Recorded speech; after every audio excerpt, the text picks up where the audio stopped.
संस्थापकाय च धर्मस्य सर्वधर्मस्वरूपिणे अवतारवरिष्ठाय रामकृष्णाय ते नमः। जननीं शारदां देवीं रामकृष्णं जगद्गुरुं पादपद्मे दयोश्रित्वा प्रणमामि मुहुर्मुहुः। नमः श्रीयतिराजाय विवेकानन्दशूरये सच्चिदसुखस्वरूपाय स्वामिने तापहारिणे। ঠাকুর মা স্বামীজিকে ভক্তিপূর্ণ প্রণাম জানাই, আপনাদের সকলকে আন্তরিক শ্রদ্ধা নিবেদন করি। অন্ডাল বিবেকানন্দ ভাব প্রচার সোসাইটি এই যে মহতি প্রচেষ্টা, সেই প্রচেষ্টার সুবাদে আমরা সকলেই ধন্য হচ্ছি, কৃতকৃতার্থ হচ্ছি, উপকৃত হচ্ছি। এই সাপ্তাহিক ভগবত প্রসঙ্গের মধ্যে থাকলে ঠাকুর মা স্বামীজির ঈশ্বরীয় প্রসঙ্গ যখন আমরা করি, আমরা মানসিকভাবে অশান্তি উদ্বেগ থেকে মুক্ত হই। এবং এটা একজন দুজন 10 জনের কথা নয়, আপনাদের কাছে আমরা এটা এই ধরনের ফিডব্যাক পাচ্ছি। আপনারা অনেকেই সেটা বলছেন বিভিন্নভাবে, কেউ ফোনে, কেউ মেসেজে, যে আমাদের খুব কল্যাণ হচ্ছে। এবং আপনাদের সকলের আশীর্বাদ ও শুভেচ্ছাতেই, প্রার্থনাতেই এইভাবে নিরন্তর এই প্রচেষ্টা চলছে এবং আগামী দিনেও পুণ্যত্রয়ীর কৃপায় আপনাদের প্রার্থনায় নিশ্চয়ই চলবে। আমরা স্বামী শিষ্য সংবাদ থেকে সোমবারে সাধারণত প্রসঙ্গ করে থাকি। স্বামী শিষ্য সংবাদ এই গ্রন্থটিতে স্বামীজির সঙ্গে তার শিষ্য শরৎচন্দ্র চক্রবর্তীর কথোপকথন হচ্ছে, বিভিন্ন প্রেক্ষিতে হচ্ছে। আজকে যেটা আমরা বেছে নিয়েছি সেটা বেলুড় মঠ নির্মাণকালে, সাল হচ্ছে 1898। বিষয় হচ্ছে ধর্মলাভ করতে হলে কাম কাঞ্চন আসক্তি ত্যাগ করা গৃহস্থ ও সন্ন্যাসী উভয়ের পক্ষেই সমভাবে প্রয়োজন। এটা হচ্ছে প্রথম। তাহলে ফার্স্ট ইস্যুটা কি? ধর্ম লাভ করতে হলে। আসুন, স্বামীজির সঙ্গে তার শিষ্যের কথোপকথন হচ্ছে একটা বিষয় নিয়ে। সেই বিষয়ে স্বামীজি যখন গভীরে ঢুকছেন, শিষ্য প্রশ্ন করছেন, স্বামীজি তার উত্তর দিচ্ছেন। শিষ্য মানে কে? আমরা সবাই বলবো শরৎচন্দ্র চক্রবর্তী, যাকে স্বামীজি বাঙাল বলতেন। আরেকভাবে বলতে পারি, শিষ্যকে আমাদের সকলের প্রতিনিধি।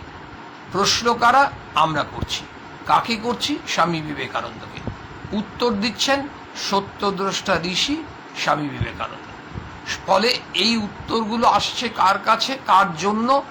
শুধুমাত্র শরৎচন্দ্র চক্রবর্তীর জন্য নয়, তিনি হচ্ছেন আমাদের প্রতিনিধি। এটা কিন্তু সবসময় মনে রাখতে হবে যে আমাদের একজন রিপ্রেজেন্টেটিভ, তিনি অলরেডি এই প্রশ্নগুলো করেছেন। তো এখানে প্রথমে বিষয় কি? ধর্ম লাভ করতে গেলে। তাহলে ধর্মটা কি? লাভ তো পরে করব, আগে ধর্মটা কি? সবাই আমরা বলবো ধর্ম, আমরা প্রত্যেকে জানি। ধর্ম মানে যাকে ইংলিশে বলে রিলিজিয়ান। রিলিজিয়ান কি? যাকে বাংলায় বলে ধর্ম। আমরা কিন্তু অনেকেই এইভাবে সংজ্ঞা দিয়ে থাকি। ঘটনা হচ্ছে সেই যেমন কোনটা ব্যাড না যেটা গুড নয়, যেটা কোনটা গুড না যেটা ব্যাড নয়, আলটিমেটলি কোনটা ভালো কোনটা মন্দ তার কিন্তু আইডিয়া আমাদের হলো না। তাই ধর্ম শব্দটার ইংরেজি জানলাম বা হিন্দি জানলাম, সেটাই কিন্তু লাভ নেই। ধর্ম বিষয়টা কি সেটার সম্বন্ধে স্বামী বিবেকানন্দ বিভিন্ন জায়গায় বিভিন্ন ধরনের বলছেন। আমরা কয়েকটা কথা শুনে নিই। এক জায়গায় ধর্ম সম্বন্ধে স্বামীজি বলছেন যে মানুষের মধ্যে যে অন্তর্নিহিত দেবত্ব, তার বিকাশই হচ্ছে ধর্ম। একটা জিনিস আমরা খুব স্পষ্টভাবে জানলাম, মানুষের মধ্যে, মানে আমাদের সকলের মধ্যে, সে চোর ডাকাত সাধু সন্ন্যাসী মুসলমান হিন্দু চণ্ডাল ব্রাহ্মণ ধনী দরিদ্র কিচ্ছু নয়, সবার মানুষ, প্রতিটি মানুষের কি বলছেন? যে অন্তর্নিহিত দেবত্ব। তাহলে প্রত্যেক মানুষের মধ্যে দেবত্ব আছে। কোথায় আছে?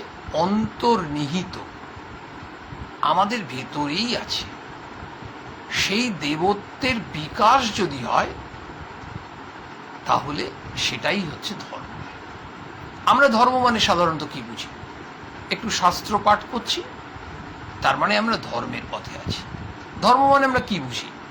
একটু তীর্থে গেছি, তাহলে আমরা ধর্ম করেছি। ধর্ম মানে আমরা কি বুঝি? কতগুলো ভক্ত সম্মেলন অ্যাটেন্ড করেছি। ধর্ম মানে কি?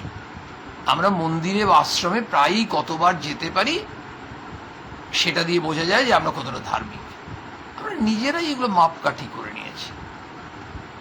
ঠাকুর কিন্তু তা বলছেন না। ঠাকুরমা স্বামীজির দর্শন কিন্তু তা নয় যে তুমি কতবার তীর্থে গেছো। ঠাকুর বলছেন না ভগবান কি দেখেন? ভগবান মন দেখেন। বারবার বলছেন মনটাকে পবিত্র করো। স্বামীজি এক জায়গায় বলছেন পবিত্র আর নিঃস্বার্থ হতে চেষ্টা করো, এর মধ্যেই সব ধর্ম। আর কিচ্ছু না, তুমি একটু পবিত্র হও আর একটু নিঃস্বার্থ করো, তাহলেই তো তুমি ধর্ম করছো। আমরা বললাম আমরা যদি স্বার্থ ত্যাগ করতে পারি, কিন্তু আমরা যদি একটা তীর্থ দর্শন না করি, কিচ্ছু না, তাহলে তুমি ধর্মের মধ্যে আছো। বলছেন অন্যের একটু উপকার করো, তাহলেই ধর্ম। পরোপকারী ধর্ম কনসেপ্ট কি? মানে আমাদের এই যে সংকীর্ণ মানসিকতা, আমরা বুঝি না তো, জানি না, সব নিজেরা নিজের মতো করে একটা ব্যাখ্যা করে নি আর বলি যে হ্যাঁ আমরা তো এই, ওরা এসব ধর্ম কোত্থেকে বুঝবে? ওরা গীতা পড়েছে না উপনিষদ পড়েছে না কি পড়েছে? আমি কতগুলো গীতার ক্লাস করি, অমুক মহারাজ করান। আরে একজন গীতার ক্লাস করছেন কোনো মহারাজের, খুব ভালো কথা, সেটা ভালো কথা, কিন্তু গীতার ক্লাস অ্যাটেন্ড করলেই তিনি ধার্মিক, আর যিনি গীতার ক্লাস অ্যাটেন্ড করতে পারছেন না তিনি ধর্মের পথে নেই। এগুলো আমরা নিজেরা কিন্তু বিচার করে নিই, নিজেরা ব্যাখ্যা করে নিই। তুমি কবার আশ্রমে যাও, ইত্যাদি ইত্যাদি।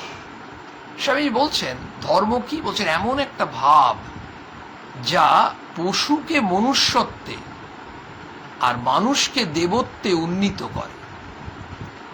দেখুন কেমন স্টেজটা, দেখুন, পশু থেকে মানুষ, মানুষ থেকে দেবতা।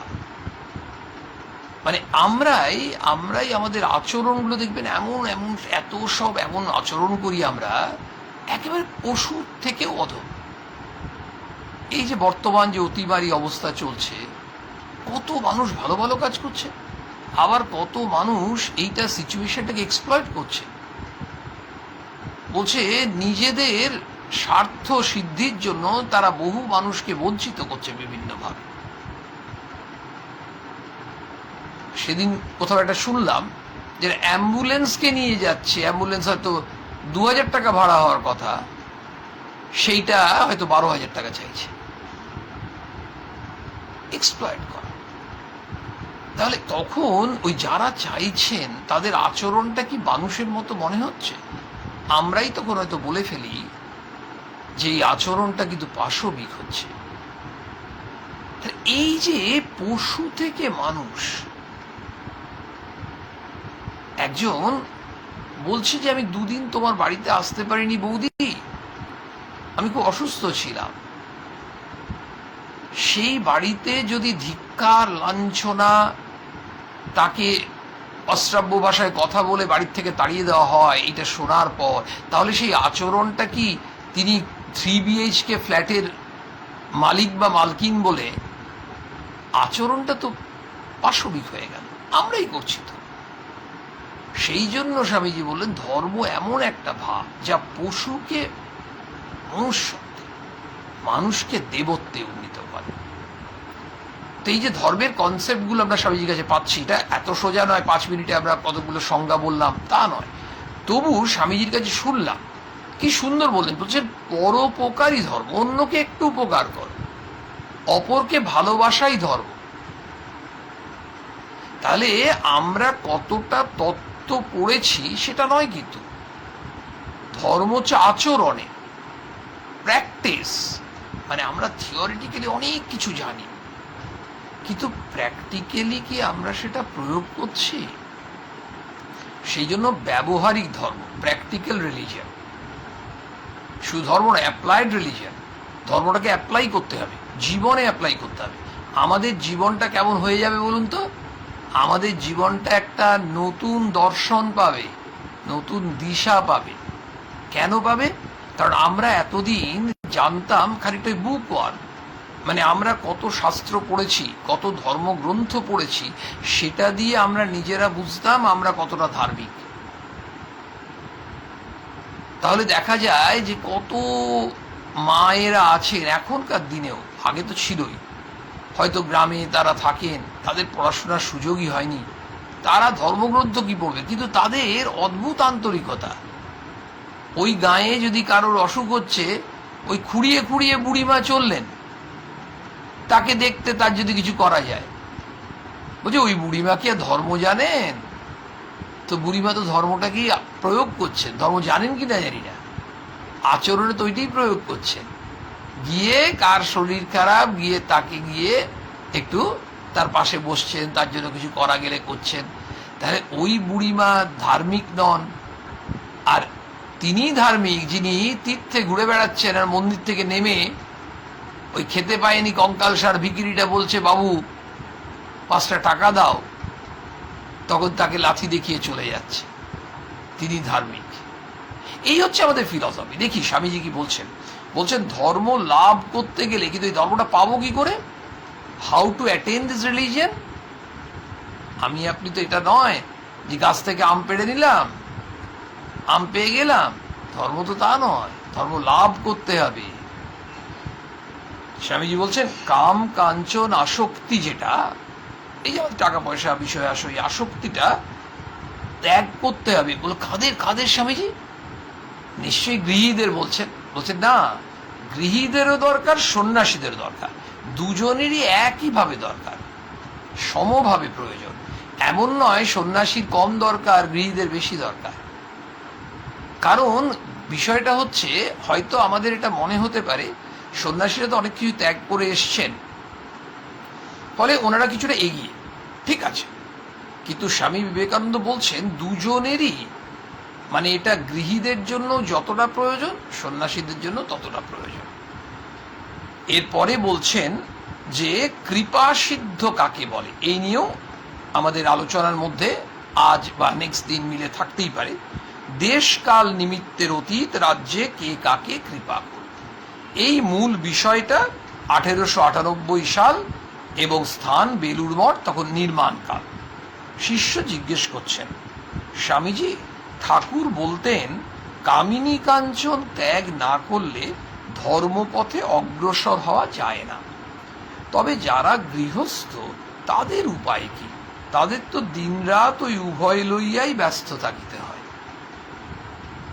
আচ্ছা, একটু আগে একটা কথা বলে ফেলেছিলাম যে আমরা এইভাবে ধরি না কেন, শরৎচন্দ্র চক্রবর্তী স্বামীজি যাকে বাঙাল বলতেন, তিনি শিষ্য, স্বামীর শিষ্য, সেই জন্য স্বামী শিষ্য সংবাদ, কিন্তু আমরা আরেকভাবে ধরি তিনি আমাদের প্রতিনিধি। দেখুন তো এটা ভুল বলেছিলাম কি? খুব, আপনারা তো বিচক্ষণ মানুষ, আপনারা গুণী মানুষ, আপনারাই বিচার করে দেখুন, তার প্রশ্নটা কি আমাদের মনের প্রশ্ন নয়? আমরা একটু অকপট হব, আমাদের মনের প্রশ্ন কিনা দেখুন। স্বামীজিকে আমরা এই প্রশ্ন করছি কিনা। ঠাকুর বলতেন কামিনী কাঞ্চন ত্যাগ না করলে ধর্মপথে এগোনো যায় না, ঠাকুর বলছেন। তো বলছে তাহলে যারা গৃহস্থ, গৃহী মানুষ, তাদের উপায় কি? এবারে গৃহীরা টনক নড়েছে, ঠিক তো, ঠাকুর তো বলেছে। আচ্ছা বলুন, ঠাকুর বলছেন টাকা মাটি, মাটি টাকা। এই আমরা যদি এখন বলি টাকা মাটি, মাটি টাকা, আমাদের বলা মানায়? নিশ্চয়ই না। এই ধরনের কথা তো ঠাকুর বলতে বলেননি। ঠাকুর বললেন, কিন্তু ঠাকুর বলেননি যে তোরা বল। যেটা ঠাকুর বলতে চাইছেন সেটা হচ্ছে যে আমাদের সংসারে থেকে সংসারও করা যাবে, আবার ঈশ্বরকেও ধরা যাবে, সেই জন্য দুটোকে সন্ধি করে দিলেন। বললেন যে সংসার করো, ঈশ্বরকে ধরে সংসার করো। কাঁঠাল, কি সুন্দর উপমা দিলেন ঠাকুর। কাঁঠাল ভাঙলে হাতে আঠা লেগে যায়, সে তো বলছে কাঁঠাল ভাঙতে গেলে হাতে একটু তেল মেখে নিতে হয়, তাহলে হাতে আঠাটা জড়ায়। সে তেমনি ভাবে বলছেন ওই কাঁঠাল ভাঙা সংসার করা। তো সংসার করলে আমরা জড়িয়ে পড়ি এই ধন সম্পদ বিষয় আশয় জাগতিক জিনিসে।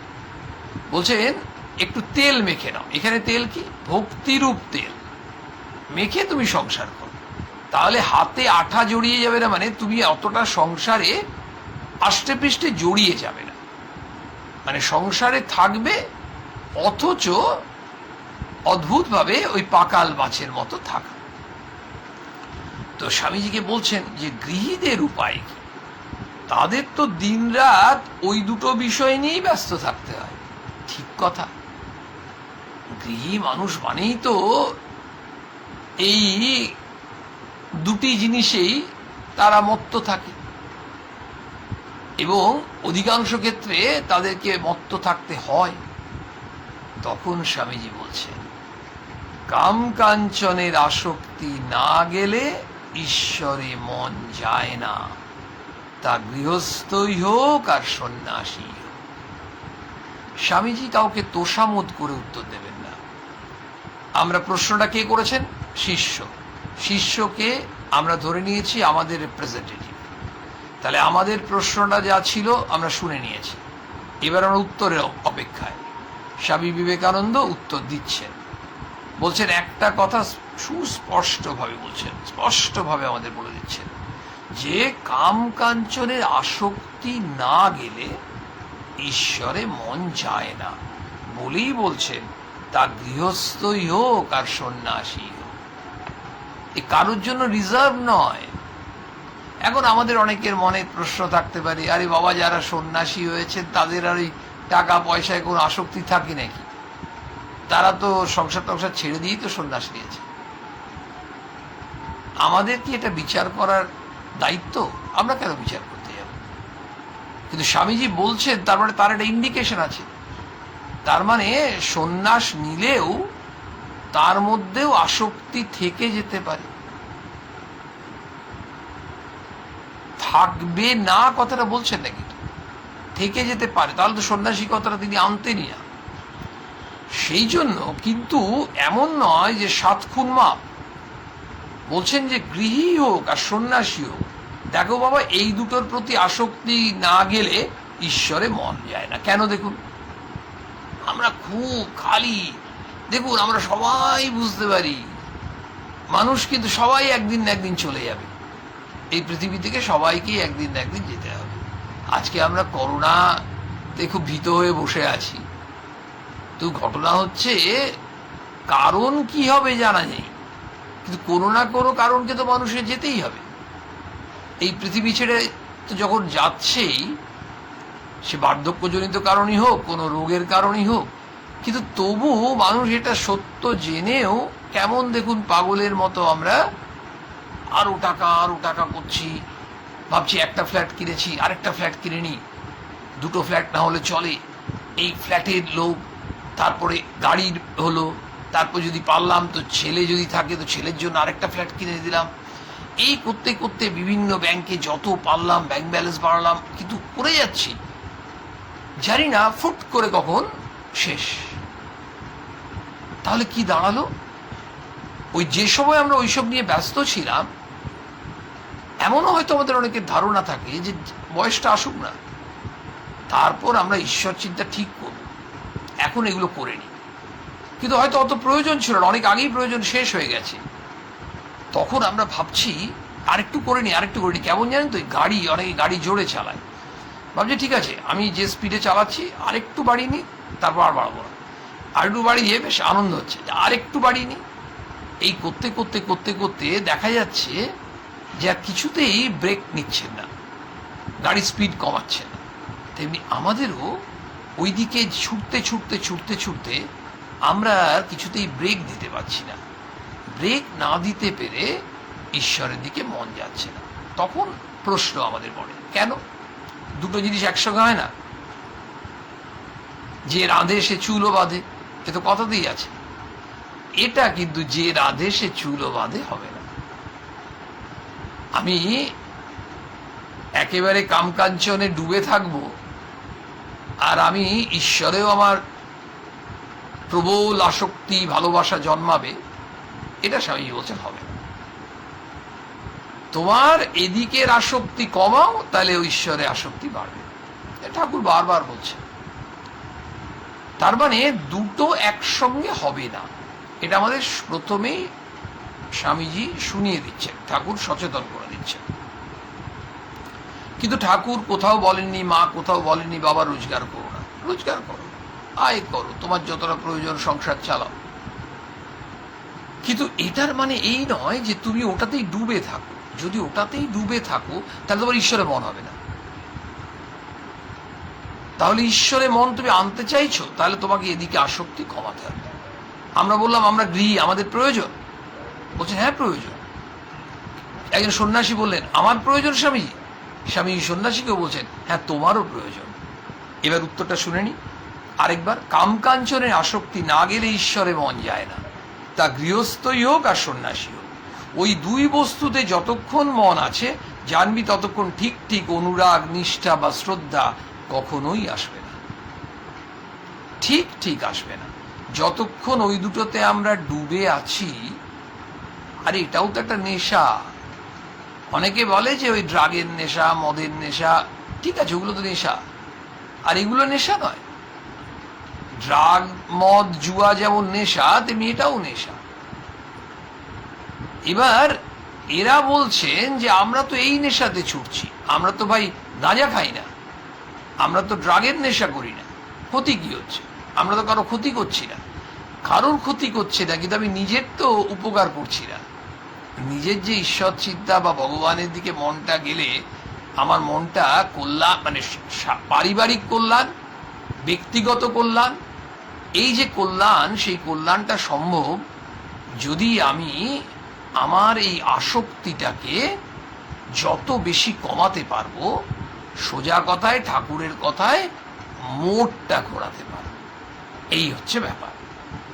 তখন শিষ্য বলছেন তাহলে গৃহীদের উপায়। শিষ্য কিন্তু ছাড়বার পাত্র নন। হ্যাঁ, বারবার বলছেন তাহলে গৃহীদের উপায় সন্ন্যাসীরা থাক, ওনারা তো অনেকটা এগিয়ে আছে।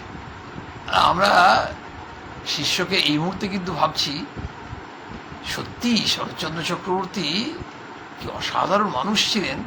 আমাদের একেবারে মনের প্রশ্নগুলো যেন কেড়ে নিচ্ছেন। ঠিক আছে, আমরা নয় স্বামীজির সামনে বসে শুনিনি, স্বামীজির কাছে বসেই তো শুনছি। তখন স্বামীজি বলছেন খুব মন দিয়ে শুনবো, কারণ গৃহীদের উপায় জিজ্ঞেস করছেন। সন্ন্যাসীদের উপায় হলে আমরা অতটা মন দিতাম না। তাহলে গৃহীদের উপায়, তবে গৃহস্থ দিকের উপায়। স্বামীজি বলছেন উপায় হচ্ছে ছোটখাটো বাসনাগুলোকে পূর্ণ করে নেওয়া, আর বড় বড় বাসনাগুলোকে বিচার করে ত্যাগ করা। ত্যাগ ভিন্ন, ঈশ্বর লাভ হবে না। তাহলে ঈশ্বর লাভ ঠাকুরের কথায় আমাদের মনুষ্য জীবনের উদ্দেশ্য। তাহলে ঈশ্বর লাভ কি করে সম্ভব? কথামৃতে ঠাকুর বিভিন্ন রকম উপায় বলছেন, স্বামীজিও এখানে বলছেন ত্যাগ ভিন্ন, ঈশ্বর লাভ হবে না। তোমাকে ত্যাগ করতে হবে, ত্যাগ তোমাকে করতে শিখতেই হবে যদি তুমি ঈশ্বর লাভ করতে চাও। একটু একটু করে ত্যাগ করো, তুমি তত ঈশ্বর লাভের পথেই করছো। তো ধরুন আমাদের কেউ পান খান, তিনি বললেন ঠিক আছে পান খাওয়া কাল থেকে ত্যাগ করে দিচ্ছি। কেউ চা খান, বলে চা খাবো না, জীবনে আর কোনোদিন চা এক চুমু করে না। এই ত্যাগের কথা কিন্তু স্বামীজি বলছেন না। আমাদের ত্যাগ করতে হবে। কি ত্যাগ করতে হবে? বলছেন ছোটখাটো বাসনাগুলোকে পূর্ণ করে নেওয়া, আর বড় বড় বাসনাগুলোকে বিচার করে ত্যাগ করা। বাসনা, যেখানে মা আমাদের বলছেন যে ঠাকুরকে প্রার্থনা করো কি প্রার্থনা? নির্বাসনা প্রার্থনা। স্বামীজি আরেকটু প্র্যাকটিক্যালি, মাও প্র্যাকটিক্যালি বলেছেন, স্বামীজিও প্র্যাকটিক্যালি বলছেন যে একেবারে তো নির্বাসনা হওয়া আমাদের পক্ষে মুশকিল। তো বাসনাকে দুটো ভাগ করলেন, ছোট ছোট বাসনা আর বড় বড় বাসনা। আমরা খানিকটা অর্থনীতির ভাষায় এইভাবে ভাবতে পারি যে আমরা এই কমোডিটি কনজিউম করি, জিনিসপত্র কনজিউম করি না। আমাদের দেখুন চাল, ডাল, টুথপেস্ট, চা, কত কি লাগে, এই পেট্রোল, ডিজেল, কেরোসিন, গ্যাস, কত কি লাগছে আমাদের, মোবাইল, বাইক, গাড়ি। এগুলোর মধ্যে দেখা যাচ্ছে কিছু কমোডিটি, কিছু আইটেম আছে এসেন্সিয়াল, লাগবেই, আর কিছু কিন্তু লাক্সারি আইটেম, বিনোদনের জন্য। আমার কিন্তু প্রয়োজন নেই, না হলেও চলবে। একজন খুব গরিব মানুষ, কোনো রকমে তার সংসার চলে, মানে অত্যন্ত মেয়েগার ইনকাম, আজকের দিনে হয়তো খুব সামান্য রোজগার করে কোনো রকমের সংসার চালাবে। তার কাছে তো কোনো রকমের ডাল ভাতটা জুটলে তিনি দেখছি চলে যাচ্ছে। একটা সাইকেল আছে, ওই সাইকেলটা নিয়েই তিনি অফিসে যান, আসেন, বাজার করতে যান, এইভাবেই কোনো রকমভাবে করেন। কিন্তু তার মনেও তো শখ হতে পারে যে তারই পরিচিত বন্ধু, প্রতিবেশী, আত্মীয়রা অনেকেই মোটরসাইকেল কিনেছে। এখন এই বাসনাটা ওই মানুষটার ক্ষেত্রে দেখা যাচ্ছে খুব জরুরি নয়, প্রয়োজনীয় নয়, এটা না হলে দিব্যি চলে যাবে। কিন্তু ওই বাসনাটা পূর্ণ করতে গেলে তার কিন্তু অনেক কষ্ট। অনেকে বলবেন আজকের দিনে তো খুব সহজে লোন পাওয়া যায়। লোনটা পাওয়া যায় এটা আমরা জানি, আর লোনটা যে রিপে করতে হয়, শোধ করতে হয়, সেটাও তো আমরা জানি। শোধটা করতে হবে তো ওই মানুষটাকে, ওই মানুষটা যে পরিশোধ করবেন ওই ধারটা, তার মানে তার ওই রোজগার থেকেই তো তাকে কিছু টাকা দিতে হবে ওখানে। তাহলে ওইটুকুতে যেটা ডাল ভাত জুটছিল সেটাই তো জুটবে না, কারণ তিনি ইতিমধ্যে একটি বড় বাসনার কথা ভেবে ফেলেছেন, যেগুলো না হলেই নয়, অত্যন্ত প্রয়োজনীয় এবং একেবারে খুব ছোট বাসনা। আমাদের প্রত্যেকেরই দেখবেন অনেক বড় বড় বাসনা থাকে। সেই বড় বড় বাসনার মধ্যেও কিছু প্রয়োজন হয়। অনেকে হয়তো মেয়ের বিয়ে দেবেন 20 বছর পরে, একটু একটু করে কখনো পারলে কিছু টাকা বাঁচিয়ে হয়তো একটু সোনা চেষ্টা করেন, একটু টাকা রাখার চেষ্টা করেন, মেয়ের বিয়ের সময় লাগবে। এটা বিচার করলেন যে মেয়ের বিয়েতে লাগবে। সেই সময় দেখা গেল মেয়ের পড়াশোনায় লাগছে। তখন বিচার করলেন যে মেয়ের বিয়ের থেকে ওর পড়াশোনাটা আগে করাবো। আমি ওই যে একটু গয়না ভাবছিলাম, সঞ্চয় করছিলাম, সেটা আমার প্রয়োজন নেই, ওকে আগে পড়িয়ে নিই। ও যদি পড়ে নিজের পায়ে নিজে দাঁড়ায়, আপনা আপনি বিয়ের খরচ চলে আসবে। এখানে বিচার করতে হলো। এই বিচার সবসময় আমাদের করতে হয়, এবং ঠাকুর যিনি বলছেন সৎ বিচার করো। ঠাকুর যে বিচারের কথা বলছেন, বারবার বলছেন বিচার করো, ঈশ্বরই নিত্য, বাকি সব অনিত্য। এইটা যত বিচার করব আমরা দুঃখ কষ্ট কম পাব। আমাদের অনেক কারণে দুঃখ কষ্ট পেতে হয়, বিভিন্ন কারণে। পরিবারে আছি, আমরা দুঃখ কষ্ট কারণ কত ধরনের যে কারণ হয় সবাই জানি, সেটা এখানে আলোচনায় আসছে না। কিন্তু যদি ঠাকুরের কথা একটু শুনি, একটু বিচার করতে চেষ্টা করি, তাহলে যেটা চলে গেল, সে জিনিসই হোক বা অন্য কিছুই হোক, ওই যে মায়া মোহ জড়ি, একেবারে এমনভাবে বন্ধনে ছিলাম, অথচ যেটাকে ধরেছিলাম এত করে সেটা অনিত্য। এইটাই ঠাকুর বিচার করতে বলছেন, ঈশ্বরই নিত্য, বাকি সব অনিত্য। একজন বন্ধুর সঙ্গে সম্পর্ক চলে গেল, আমরা কত কষ্ট পাই, স্বাভাবিক। কিন্তু ওই বন্ধুত্ব সম্পর্কটা নিত্য নয়, পার্মানেন্ট নয়, যেতেই পারে। জাস্ট এইভাবে ব্যাপারটাকে নিতে বলছেন ঠাকুর, তাহলে আমরা কষ্ট কম পাবো। ওইটা বিচার। স্বামীজি কি বললেন? উপায় কি তাহলে গৃহীদের? আবার শুনে নি উত্তরটা। ছোট ছোট বাসনাগুলোকে পূর্ণ করে নাও। মানে যেগুলো ছোটখাটো বাসনা, যেগুলো খুব জরুরি, যেগুলো ম্যানেজেবল, সেগুলো তুমি তোমার ফুলফিল করে নাও। তাহলে কি হবে? ওইটা করার জন্য তোমার যে টাকা পয়সা দরকার সেটা তোমার জুটে যাচ্ছে। এবার তোমার স্কাই ইজ দ্য লিমিট। এখন আমাদের কি হয়েছে দেখুন, আমাদের চাহিদা এত বেড়ে গেছে না, আমাদের শখ এত বেড়ে গেছে যে আমাদের কোনোদিন কিন্তু সেই অর্থে সন্তুষ্টি নেই। মা যতই বলুন সন্তোষের সমান ধন নেই, আমরা মায়ের কাছে যতই শুনি না কেন, আমরা কিন্তু সন্তুষ্ট হতে পারছি না।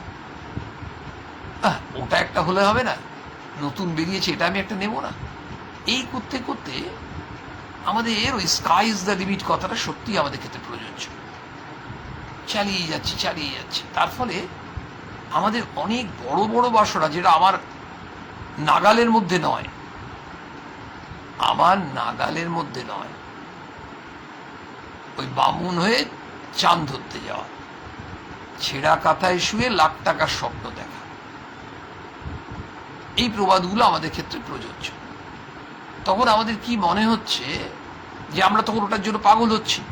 পাগল হতে গিয়ে আমরা ওই বিষয় আসয়ে পেছনে ছুটছি, তখন আমাদের ওই ঈশ্বরের দিকে মন যাচ্ছে না।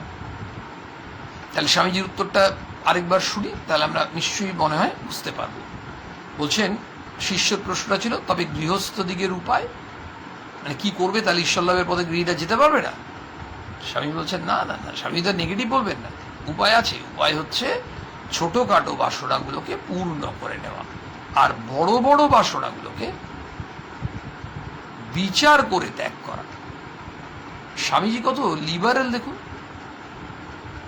বলেননি কিন্তু বড় বড় বাসনাগুলোকে ত্যাগ করা, বলছেন বিচার করে ত্যাগ করা। ওর মধ্যেই তুমি দেখো, যদি কোনো একটা তোমার খুব বড় একটা ডিজায়ার মনের মধ্যে জেগে থাকে, সেটা তোমার মনে হয় যে এটা তোমার পক্ষে সম্ভব এটা পূর্ণ করা, তাহলে তুমি করো। মানে ওই দিকে তুমি আসক্ত না হয়ে তুমি বিচার করো। অথবা তোমার এই বাসনাটা কেন পূর্ণ করা উচিত? কারণ এটা তোমার প্রয়োজন, তোমার সন্তানের জন্য প্রয়োজন, তোমার পরিবারের জন্য প্রয়োজন, অথবা আর 5টা মানুষের জন্য প্রয়োজন। এইটা তুমি যদি বুঝতে পারো, মানে তুমি অ্যানালিসিস করো, জাজ করো, কে কি বললো আর ছুটলে পাগলের মতো, ওটা হলে হবে না। বিচার করে তারপরে ত্যাগ করো। বলে ত্যাগ ভিন্ন ঈশ্বর লাভ হবে না। যদি ব্রহ্মা স্বয়ং বদে, বেদকর্তা ব্রহ্ম স্বয়ং তা বললেও হবে না। তখন শিষ্য বলছেন, আচ্ছা মহাশয়, সন্ন্যাস গ্রহণ করলেই কি বিষয় ত্যাগ হয়? এবার আমাদের হয়তো ইন্টারেস্টটা অতটা নেই গৃহীদের মতো, কিন্তু জানতে ইচ্ছে করছে। বলছে, আচ্ছা সন্ন্যাস গ্রহণ করলেই কি বিষয় ত্যাগ হয়? তার মানেই তো আর গৃহীরা শুনলেই তো আর ঘর ছেড়ে দিয়ে সন্ন্যাস নেবে না। স্বামীজি বলছে, তা কি কখনো হয়? এর কোনো মানে নেই রে। সন্ন্যাস নিয়েছে মানে বিষয়ের প্রতি আসক্তি সব চলে গেল, তা নয়। স্বামীজি একদম স্ট্রেইট বলে দিচ্ছে, তা কি কখনো হয়? তবে সন্ন্যাসীরা কাম কাঞ্চন সম্পূর্ণভাবে ত্যাগ করতে প্রস্তুত হচ্ছে, চেষ্টা করছে। এইটা উনি পরিষ্কার বললেন। যেহেতু ওরা সন্ন্যাস নিয়েছে, তাহলে তাদের একটা প্রচেষ্টা আছে যে তারা ওই দিকে তারা তো মনটা দেবেন না, তাহলে সন্ন্যাস নিলেন কেন? স্বাভাবিকভাবেই তারা চেষ্টা করছে। গৃহীরা তো চেষ্টা করছে না, গৃহীদের তো দায় পড়েনি। বলছে, তবে সন্ন্যাসীর কাম কাঞ্চন সম্পূর্ণভাবে ত্যাগ করতে প্রস্তুত হচ্ছে, চেষ্টা করছে। আর গৃহস্থরা, গৃহীরা নোঙর ফেলে নৌকায় দাঁড় টানছে।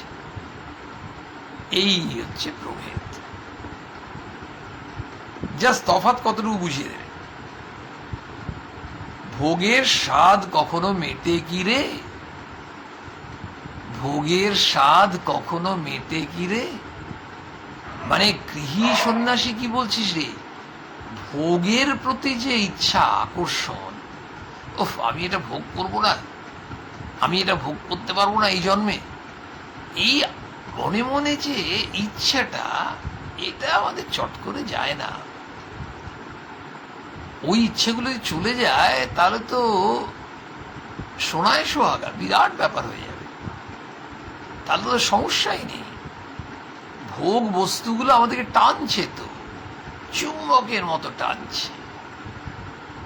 যদি না টানতে পারে, আমাদের যদি মানসিক শক্তি খুব থাকে, ঈশ্বরের কৃপা খুব, আমরা ওইদিকে যদি না যাই, তাহলেই তো স্বামীজির কথাটা সত্য হবে। বড় বড় বাসনাগুলোকে বিচার করে ত্যাগ কর।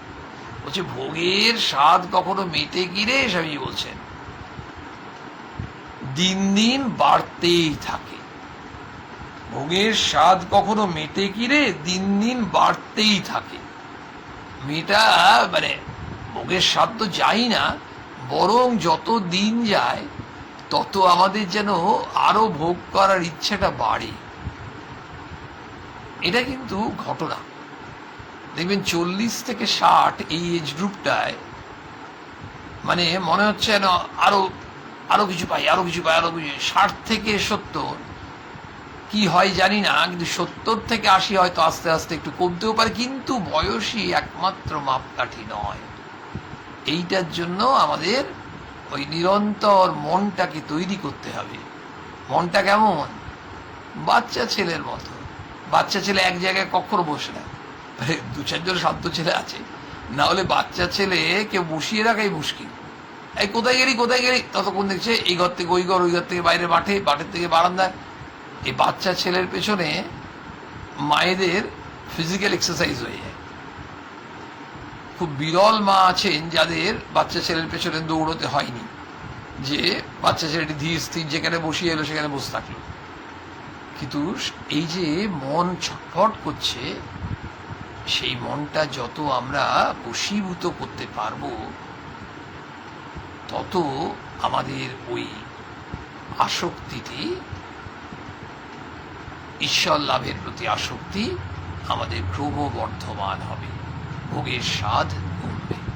ঠাকুরমা স্বামীজির কাছে প্রার্থনা করি আমাদের মন যেন পবিত্র নিঃস্বার্থ হয়, অর্থাৎ আমরা ধর্মের পথে এগোতে পারি। সকলের মঙ্গল প্রার্থনা করে আজকের নিবেদন শেষ করি।